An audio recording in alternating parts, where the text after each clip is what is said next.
अश्वत्थामा द्रोणाचार्य के पुत्र थे।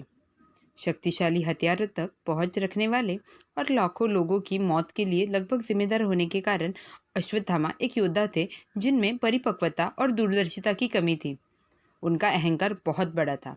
अश्वत्थामा को व्यास, हनुमान, परशुराम, विभीषण, महाबली, कृपाचार्य और ऋषि मार्कंडेय के साथ 8 चिरंजीवियों में से एक के रूप में सम्मानित किया जाता है।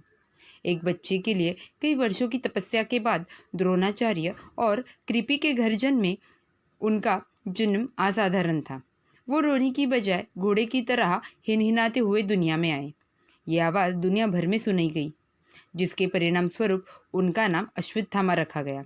उनके जन्म के साथ ही एक दिव्यवाणी सुनाई दी थी, जो ये घोषणा कर रही थी, अश्वत्थामा को भगवान शिव का आशीर्वाद प्राप्त है।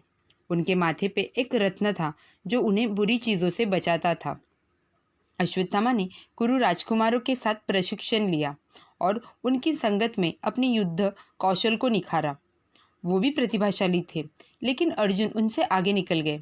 इसलिए गुरु द्रोण ने अर्जुन को इतिहास का सबसे महान धनुर्धर बनाने के लिए प्रशिक्षित करने की कसम खाई। अपने वचन को पूरा करने के लिए अर्जुन को ब्रह्मास्त्र का उपयोग करने का निर्देश दिया गया, जो अस्तित्व में सबसे शक्तिशाली हथियार था और पूरे ग्रह को नष्ट करने में सक्षम था। उस समय अन्य लोग ये नहीं जानते थे कि ब्रह्मास्त्र केवल अर्जुन को ही नहीं दिया गया था। अपने पुत्र अश्वत्थामा के प्रति प्रेम में अंधे होकर गुरु द्रोण ने अर्जुन को ब्रह्मास्त्र सिखाने के अलावा अश्वत्थामा को भी सिखाया था। द्रोण ने अश्वत्थामा की परिपक्वता और आवेग नियंत्रण की कमी से अवगत होने के बावजूद उन्हें सिखाने का फैसला किया। हालांकि उन्होंने अपने बेटों की कड़ी चेतावनी दी, लेकिन हथियार हाथ में आने के बाद भी अश्वत्थामा का अहंकार बढ़ गया और वे कृष्ण के सुदर्शन चक्र के पीछे भागे, लेकिन उसे पाने में असफल रहे। दक्षिणी पांचाल के राजा के रूप में उनकी नई स्थिति ने उनके अप्रत्याशित व्यवहार को शांत करने में कोई मदद नहीं की।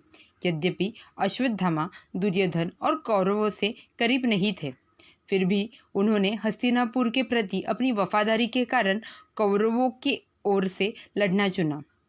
युद्ध के 10वें दिन अर्जुन के हाथों भीष्म की मृत्यु के बाद द्रोण को सर्वोच्च सेनापति बनाया गया। उसने युधिष्ठिर को पकड़ने का वचन दिया, लेकिन वे असफल रहे।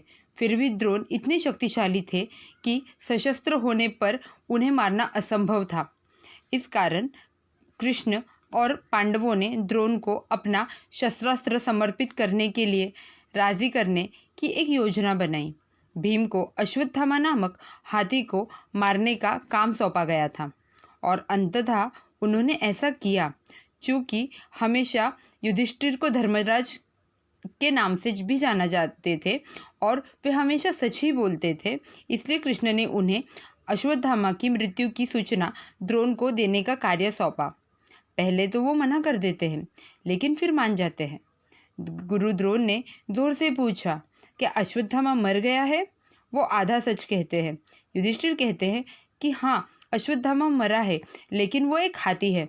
कृष्ण जानते थे कि युधिष्ठिर झूठ नहीं बोल सकते, इसलिए उन्होंने अन्य योद्धाओं से पर्याप्त शोर मचाने को कहा और द्रोण ने केवल युधिष्ठिर को ये कहते हुए सुना कि अश्वत्थामा मर गया है, और वो ये नहीं समझ पाए कि ये उनका पुत्र नहीं था, वो एक हाथी था।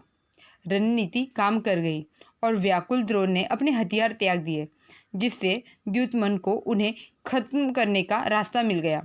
अश्वत्थामा ने विश्वासघात और द्रोण की मृत्यु के बारे में सुना और क्रोध में आकर नारायण अस्त्र का प्रयोग किया, जबकि उसे बार बार चेतावनी दी गई थी कि इसे केवल अत्यंत कठिन परिस्थितियों के लिए बचा के रखे। ये जानते हुए कि नारायण शस्त्र केवल सशस्त्र सैनिकों ही मार सकता है, कृष्ण ने अपने सभी सैनिकों को अपने हथियार डाल देने का आदेश दिया। इसलिए कुछ भी नुकसान नहीं हुआ। कुरुक्षेत्र के युद्ध में दुर्योधन की मृत्यु ने अश्वत्थामा को विनाश के कगार पर पहुंचा दिया था। कौरव पक्ष से केवल अश्वत्थामा, कृपाचार्य और कृतिवर्मा ही युद्ध से जीवित बच पाए। युद्ध समाप्त हो चुका था और माना जाता है कि तीनों दुर्योधन के अंतिम क्षणों में उससे मिलने आए थे। अपने अंतिम समय में दुर्योधन ने अपनी मृत्यु का बदला लेने के लिए अश्वत्थामा को पांडवों को मारने का आदेश दिया। अश्वत्थामा क्रोध से भरकर पांडव शिविर के ओर बढ़े। अश्वत्थामा ने शिविर के नियम तोड़े और रात में परिसर में घुस गए, क्योंकि उसने तर्क दिया कि यदि उसके पिता को अन्यायपूर्वक मारा जा सकता है तो उसके हमलावरों को भी मारा जा सकता है। जब अश्वत्थामा पांडव शिविर में पहुंचे तो उनकी मुलाकात भगवान शिव से हुई, जो उन्हें एक भयानक भूत के रूप में दिखाई दिए। अश्वत्थामा ने भगवान को पहचानने में असफल रहे और उसने शिव पर बुरी तरह से हमला किया, लेकिन उनका कोई नुकसान नहीं हुआ।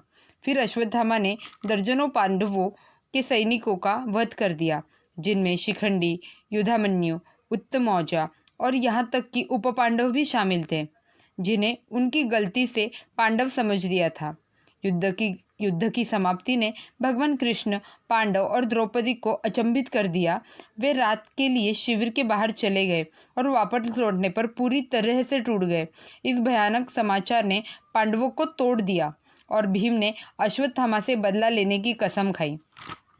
पांडव भागीरथ नदी के तट पर ऋषि व्यास के आश्रम में छिपे हुए थे। इसके तुरंत बाद अश्वत्थामा ने पांडवों को मारने की प्रतिज्ञा की और उनके विरुद्ध ब्रह्मास्त्र चलाने के लिए घास के एक पत्ते का उपयोग किया।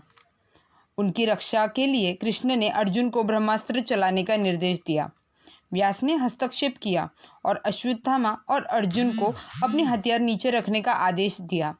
अर्जुन जानता था कि ब्रह्मास्त्र को कैसे वापस लेना है, इसलिए उसने ऐसा किया। इसके विपरीत अश्वत्थामा केवल ये जानता था कि इसे कैसे बुलाया जाए, ये नहीं जानता था कि इसे वापस कैसे लिया जाए। अभिमन्यु ने अश्वत्थामा ने इसका निशाना उत्तरा के गर्भ पर साधा, जिसमें अभिमन्यु का बच्चा था। उन्होंने पांडव वंश को समाप्त करने के लिए ऐसा किया। उत्तरा के बच्चे को मरने देने के बजाय कृष्ण ने उसे बचाया और उसका नाम परीक्षित रखा। परीक्षित अंततः युधिष्ठिर के बाद कुरु वंश के राजा बने। क्रोधित पांडव अश्वत्थामा को हराने में असफल रहे।